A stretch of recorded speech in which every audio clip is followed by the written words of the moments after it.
Possivelmente você está assistindo numa quinta-feira. O tema desta pérola é como ler a Bíblia corretamente. Vou repetir, né? Como ler a Bíblia corretamente. Eu ontem, quando estava preparando esta pérola, eu estava lendo um jornal de 1970, a manchete trazia algo maravilhoso: Brasil tricampeão mundial. Na foto estava o capitão Carlos Alberto levantando a tão cobiçada taça Jules Rimet. De fato, definitivamente, a taça veio para o Brasil.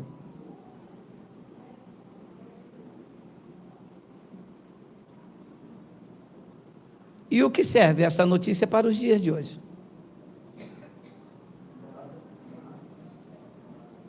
Ora, apesar de ter sido uma notícia bombástica, maravilhosa em 1970, nada tem a ver comigo hoje. E antes da conquista, no ano 1969, se dizia: a Copa do Mundo vai ser aqui no Brasil. O Brasil vai para a final. O Brasil está na final. Essas notícias, antes do acontecimento, eram uma notícia futura, profética, correto? Em 1969. E em 1970, esta notícia deixou de ser profética e se tornou um fato. Correto ou não correto? E em 1971, aquilo que foi fato passou a ser uma notícia histórica. Correto ou não correto? Capite?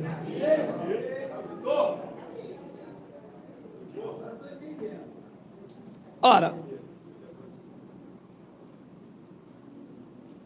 os senhores são capazes de me dizer aonde está aqui dentro uma passagem escrita hoje, domingo, é 24 hoje? 24 de janeiro de 2021. Existe alguma página aqui escrita hoje, domingo, dia 24? Ora, se não existe nada escrito aqui hoje, dia 24, não há nada no presente aqui sendo escrito. Correto? Escrito ontem, tem? O ano passado? 20 anos atrás? 50, pelo menos. 200. Não há nada aqui escrito há 200 anos atrás? Então eu não posso ler o que está escrito aqui como se ela fosse escrito hoje. Todos os autores da Bíblia, nenhum deles era brasileiro. Não poderia estar escrevendo pensando no Sarapuí, ou no Duque de Caxias, ou em Uhu, Nova Iguaçu. Nova Iguaçu não, tá, pessoal? Você começa a entender que os autores da Bíblia estavam apontando para um futuro próximo deles e não meu. Quando Paulo estava escrevendo as epístolas, preste bastante atenção. Deixa eu ver se tem alguém lá. Oh, corre não. Ele está aqui, ele voltou, o birimbau voltou. Corre não, fica aí, vai aprender, mestre da lei, vai aprender. Quando Paulo escreve aos Gálatas, ele está escrevendo aos Gálatas e aos Romanos? Paulo está escrevendo a quem? Aos Gálatas. E por que é que Paulo estava escrevendo aos Gálatas? Porque havia um certo problema acontecendo na Galácia. Então Paulo estava corrigindo os problemas na Galácia com aquele argumento. Era uma epístola circunstancial, de acordo com as circunstâncias, de acordo com o que estava acontecendo entre eles. Paulo estava corrigindo com aquela epístola. Capite? Benevere. Paulo escreve aos Hebreus. A pergunta que eu tenho feito nesses últimos dias é: os Gálatas leram a epístola aos Hebreus? Não. O problema dos Hebreus era outro. Lá na cidade aos Hebreus, Paulo estava corrigindo a permanência dos cristãos convertidos debaixo do sacerdócio que estava de pé. Na cidade dos Gálatas, os sacerdócios não estavam tendo nenhuma influência. Eles foram chamados para viver somente debaixo da graça. Agora, se Paulo escreve uma epístola aos cristãos, quem é cristão aqui, diga amém. Aí você poderia aplicar tudo de ponta a ponta. Mas a carta tem remetente e a carta tem um destinatário. Então, não devemos pregar a carta aos Gálatas. É aqui o texto, como ler a Bíblia. O que é circunstancial não serve para mim. Estava dentro daquilo que estava acontecendo naquele momento lá. E o que é transcendental, aí se aplica a mim. Transcendental transcende o tempo, é atemporal. O que é transcendental é a doutrina que se encontra ali. O batismo é na cruz. É na cruz nos dias de Paulo, nos dias de Flávio Josefo, nos dias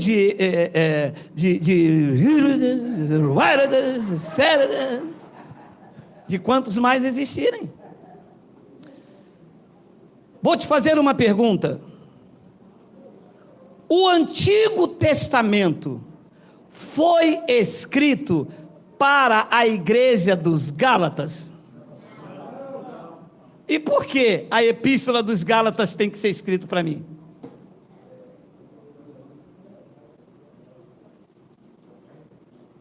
Lucas 16, Miguel, por favor. Está aí? Ah, está. Pode botar o 15, eu leio o 15, sem problema não, estou na unção. Pode botar. Mas Jesus lhes disse: vós sois os que vos justificais a vós mesmos diante dos homens. Mas Deus conhece o vosso coração, pois aquilo que é elevado entre os homens é abominação diante de Deus. 16. A lei e os profetas vigoraram até o Apocalipse, até Romanos. A lei e o profeta vigoraram até o livro de Hebreus. Vigoraram até quando? A pergunta que eu faço é: a lei e os profetas foram escritas, se estenderam, tem vigor na Galácia? Não. Sabe qual é o termo que se usa em graça? Que isso é um livro histórico. Histórico por quê? Porque virou história. Ora, mas Atos, Lucas está escrevendo para Teófilo. Também não é história, não? Se já passou mais de 2000 anos, o que ficou no passado para mim virou o quê? História. Ora, Paulo está escrevendo aos Gálatas. Já passou mais de 2000 anos da escrita. O que ficou no passado para mim virou o quê? História. Então o que está em Gálatas deve ter uma forma de fazer uma leitura. Não misturar tudo e jogar no teu colo como diz aí, isso aí é seu. Começa a entender? Começa? Coloca para mim, Miguel, Gálatas capítulo 4, versículo 4. Está embaixo aí. Vê se você começa a entender. Vindo, porém, a plenitude do tempo, Deus enviou seu filho, nascido de mulher, nascido sobre a lei. Paulo está escrevendo isso à igreja que se reúne no Sarapuí, no Brasil, no Canadá ou na França? Paulo está escrevendo a quem? Aos Gálatas. Está resolvendo um problema entre os irmãos na Galácia. Lá tem uma vírgula. Não parou ali não. Versículo 5. Para resgatar os que estavam sob a lei. Posso eu aplicar esta palavra a você? Por quê? Porque nenhum de vocês no Brasil foram resgatados, porque vocês não estavam debaixo da lei. Capite ou não capite?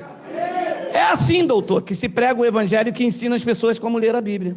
Respeitando a colocação verbal, o contexto, uma linguagem circunstancial. Eles estavam vivendo debaixo dessa circunstância. Alguns irmãos nasceram antes da cruz, passaram pela cruz e foram resgatados por sacrifício de Cristo debaixo da lei. Esta palavra não se aplica a mim. Entende?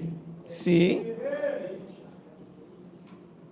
Então Paulo ali está falando com quem? Com os irmãos da Galácia que viveram antes da cruz, estavam debaixo da lei, e Paulo disse a eles, e não a mim, porque eu não nasci debaixo da lei. Ele não me resgatou da lei. Quando eu nasci em 1965, eu já nasci debaixo da graça, assim como você também.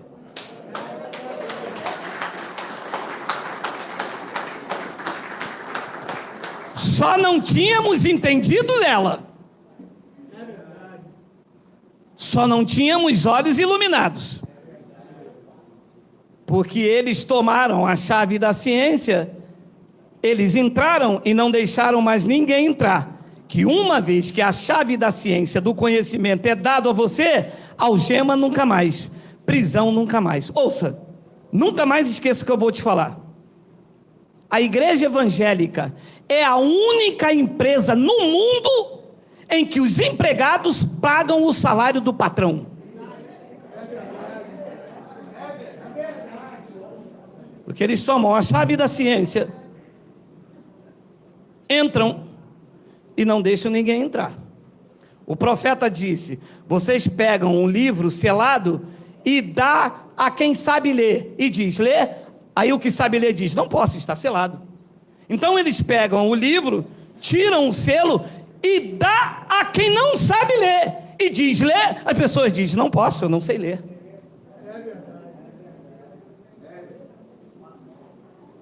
Por que é que os professores, não todos, não são todos os professores da escola dominical, por que é que não nos ensinaram a ler a Bíblia respeitando o seu contexto local, cultural, verbal, circunstancial?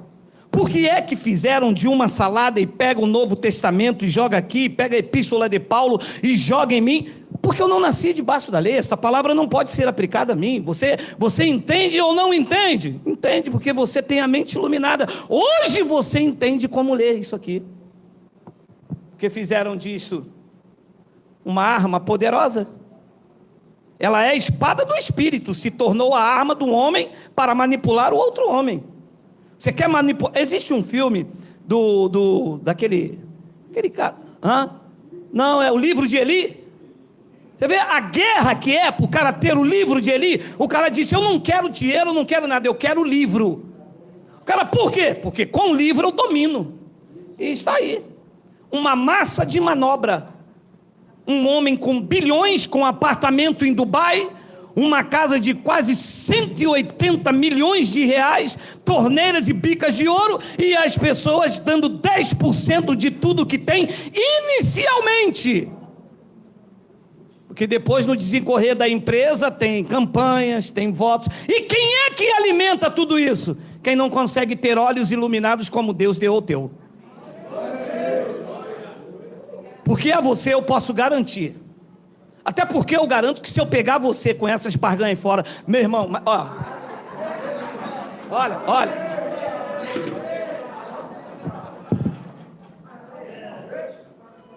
Peraí, tá com tempo.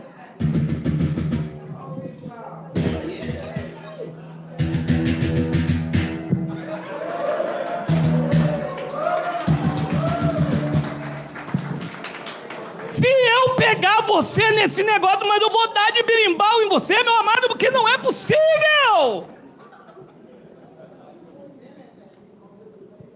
um homem vir com a 4ª série, mas ensinar os doutores como se deve respeitar o contexto cultural e as pessoas não entenderem que nem tudo que está aqui deve ser aplicado a você, assim como nem tudo que está na lei deve ser aplicado a você.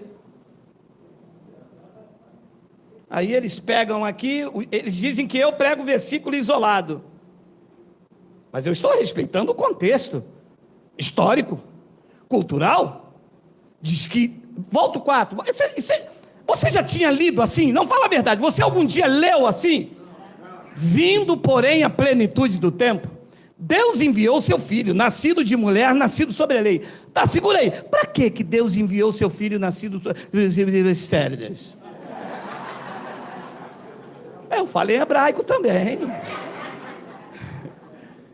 Diz que ele enviou seu filho, presta atenção, para resgatar os que estavam sob a lei. Aí vem a regra: ora, se eu não estava sob a lei, e esta carta foi escrita aos Gálatas, muitos anos de eu nascer, isto é um fato para os dias de hoje, isto é evangelium. Pera, segura.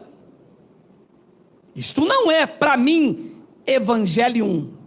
Evangelho são boas novas. Isso é novo, isso é novo. Novo é eu dizer a você que você é um herdeiro de Cristo. Isto é novo. Novo é eu dizer que em Cristo você é mais do que vencedor. Tu não sabias, sabe agora. Isto é evangelium. Boas novas, boas notícias. Mas isso não é para mim uma boa notícia. Primeiro, foi escrito há muitos anos atrás por Paulo aos Gálatas. Segundo, eu não estava debaixo da lei, isso não se aplica a mim. Começa a entender? Efésios capítulo 2, versículo 1, 2 minutos nessa pérola, olha aí, olha aí, olha aí, olha aí. Ele vos deu vida, estando vós mortos nos vossos delitos e pecados. Segura isso aí. Isto pode ser aplicado a mim? Aonde é que esta frase entra na minha vida? Quem aqui está debaixo de delito, diga amém. Os visitantes não falam nada. Não, o pessoal visitando a gente, poxa. Não, pô, não vai. Abençoados, delitos e pecados ali se referia à transgressão da lei. E quem vivia debaixo desses delitos e pecados, espiritualmente estava morto. Nós nunca estivemos mortos em pecados e nem em delitos, porque nós, quando nascemos, já nascemos debaixo da graça regeneradora. Você já nasceu no espírito perfeito. Você já nasceu regenerado. Você já nasceu nova criatura. Porque quando você nasceu, a lei já foi aniquilada no seu aspecto físico e material. O templo caiu em 70, na cruz ele pôs fim à lei no modo espiritual. Quando nós nascemos, nascemos sem delitos e sem o pecado que era a transgressão da lei. Ora, se eu nasci sem delito e sem pecado, esta palavra se aplica a mim. Assim como a manchete de Brasil tricampeão em 1970 não dizia nada a mim, esta frase também não. Esta frase estava inserida onde? Lá para os irmãos que se reuniam em Éfeso. Tem nada a ver comigo. E ele continua no versículo 2, olha lá: nos quais andastes outrora. Quem é que andava outrora em pecado, no delito que era a transgressão da lei? Os irmãos que nasceram antes da cruz, aonde a lei imperava. Não eu, não você e não a igreja. Então é assim que se lê. Porque senão pega isso aqui como se ela fosse escrita hoje e aplica em você. Você anda em pecado. Você anda em delito. Você está morto espiritual. Está aqui, está na Bíblia. Está. Mas não está direcionada para mim. É uma leitura circunstancial. Daqui eu vou aprender a tirar o que é transcendental, o que não se esgotou com o tempo, o que é atemporal. E nunca nos ensinaram isso. Ensinaram a vocês? Ensinaram? Escola Bíblica Dominical, Vocês estavam mortos em pecados e em delitos. É mesmo? Caramba. E quando é que foi que eu saí dos pecados e em delitos? Não te lembras não? No dia que você aceitou Jesus. Então foi desde antes da fundação do mundo, porque foi Ele que me escolheu e não eu, antes da fundação do mundo, para ser perfeito, para ser santo e irrepreensível diante dEle. E em amor, Ele me predestinou. Assim a conta fecha. É uma leitura transcendental. Aconteceu antes da fundação do mundo, valeu para os dias de Moisés, eles não sabiam, valeu para os dias de Paulo, ele revelou, chegou na igreja, o pastor ocultou, e Geraldo com a 4ª série vem agora e explica como se ler o evangelho de forma correta. Capite? Benevere.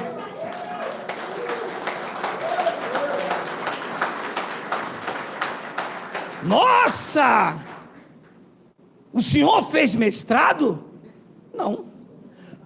O senhor lê aramaico? Também não.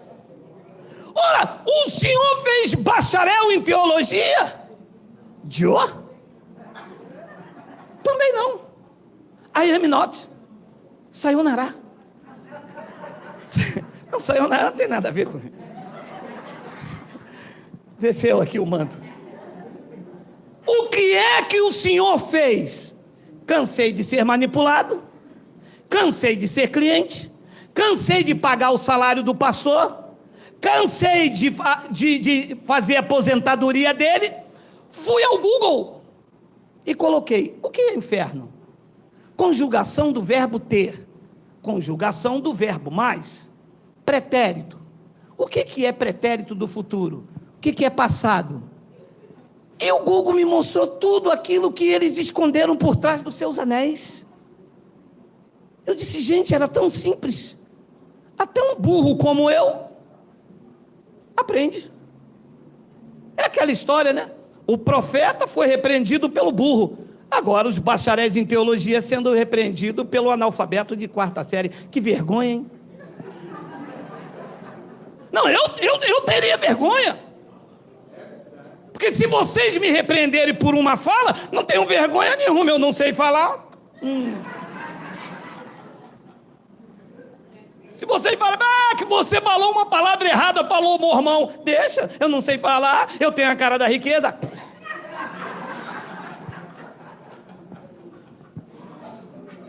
Agora, feio é para vocês, que posaram de bonito. Salave. E aí vem alguém agora e estampa como ensinar o doutor a ler a Bíblia. Então a regra é muito simples. Quando você respeita a conjugação verbal, o contexto histórico, quando você entende que quando Paulo escreveu aos Colossenses, Paulo estava tratando de um assunto que havia na cidade de Colosso. E a carta de Colossenses, Paulo mandou que também fosse lida em Laodiceia. Mas os irmãos em Roma não leram a epístola do Colosso. Quem leu fomos nós. Quando Constantino fez uma junção deste livro e chamou de Bíblia Sagrada. Para quê? Para os crentes ter medo e obedecer exatamente o que está aqui, não respeitando a regra da conjugação verbal, não respeitando o contexto histórico, não respeitando a linguagem circunstancial. E os crentes abraçaram isso e disseram, a Bíblia é sagrada. É o quê? Não. Tem mais alguém aí? E saiu. Vou falar com vocês mesmo. A Bíblia é o quê? Sagrada. E por que eles não respeitam? Ora, se a Bíblia é sagrada, por que essa manobra, esse toma lá da cá, essa brincadeira com Deus, esse faz de conta? Se a Bíblia é sagrada, por que vocês transformaram o gafanhoto no demônio, se ela é sagrada? Ela é sagrada para mim, que eu respeito o seu contexto histórico. Sagrada para mim, que respeito o ponto e vírgula. Sagrada para mim, que entendo que o Velho Testamento não foi escrito para o Novo, e o Novo é superior ao Velho, e eu pratico a doutrina do Novo, não os elementos circunstanciais. Para mim é sagrado. Agora vocês profanam. A igreja foi lavada no sangue, vocês lavam nas águas. O corpo de Cristo é a igreja. Vocês dão pão. Que sagrado é isto? Para cima de Geraldo não cola, que eu dou em vocês, hein? Eu bato, já correu uns 3 aí, o focinho já está ralado. Não adianta não, que o birimbau está de volta. Ele voltou. O birimbau voltou novamente. Abençoados, é assim que lê a Bíblia. Você respeita a colocação verbal do tempo. Você vê para quem está sendo escrito. Remetente, destinatário. Olha o tempo. A notícia de hoje foi escrita hoje. É noticiário novo? Ou ela se diluiu com o tempo? Nos quais andaste outrora, segundo o curso deste mundo, segundo o príncipe da potestade do ar, do espírito que agora atua nos filhos da desobediência. 3. Nós andamos outrora, segundo a inclinação da nossa carne, fazendo a vontade da carne e dos pensamentos, e era por natureza filhos da ira, como também os demais. 4. Mas Deus, sendo rico em misericórdia por causa do grande amor com que nos amou. 5. E estando nós mortos em nossos delitos. Alguns dos senhores aqui estavam mortos nos delitos da lei? Aonde é que essa palavra se encaixa em você? Nós estávamos mortos, não espiritualmente. Nós estávamos mortos mentalmente, no sistema religioso doutrinal, sem vida. A nossa vida era fazer campanha, fazer negócio com Deus. A nossa vida era carregar a bolsa do pastor, lavar o carro do pastor, ficar na portaria para o pastor, dizimar para o pastor, limpar a igreja para o pastor. Essa era a nossa vida. Estava mortos mentalmente, mas a graça de Deus causou em nós uma metanoia, uma mudança de pensamento, e começamos a enxergar as coisas como elas são. Você recebe? Diga amém. Amém. Vamos dar um aplauso ao Senhor. A Cristo.